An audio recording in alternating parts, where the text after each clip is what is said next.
जसं सरांनी मगाशी म्हटलं की इतकी गाणी जी तुम्ही लिहिलेली आहेत, जी सहज आपल्या मराठी माणसाच्या ओठावर असतात.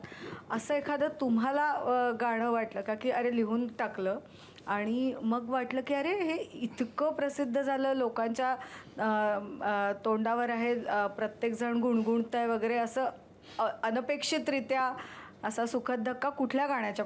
ॲक्च्युली खूप गाण्यांच्या बाबतीत असेल, पण एखादं त्यातलं. पण काही गाणी खूप नंतर काळाने ती लोकांच्या तोंडात, जसं बघ उघडून दार अंतरंगातला, हे हल्ली फार तो सिनेमा आला भारतीय नावाचा, त्यासाठी गाणं केलं होतं. आणि ते देवात, म्हणजे तुमच्या आतमध्ये देव आहे, तुम्ही बाहेर शोधतात. म्हणजे राहतो जो मनी या जनी जीवनी, एका पाषाणी तो सांग मावल का, तो तुम्ही दगडात शोधू नका. आणि मग बारीक बारीक उदाहरण, ते गाणं रेकॉर्ड करताना रूपकुमार राठोड होते, त्यांनी गायलंय.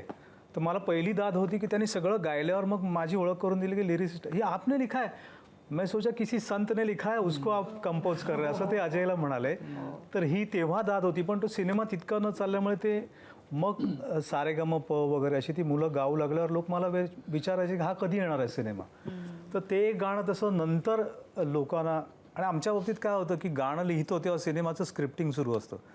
ते गाणं झाल्यानंतर, शूटिंग झाल्यानंतर ते गाणं, तोपर्यंत मी ते गाणं विसरून दुसऱ्या कामाला लागलेला असतो. म्हणजे आत्ता पण काल परवा आम्ही गेलो होतो FM वगैरे, तर आता 4 ओळी असं ते मला म्हणायचं, तर मला काही आठवत नव्हतं. सिद्धार्थ मेनन म्हणत होतं, म्हटलं मी एकदाच लिहिलं, ह्याने लिपसिंग जवळजवळ 200 वेळा केलं असं, याला पाठ आहे गाणं ते.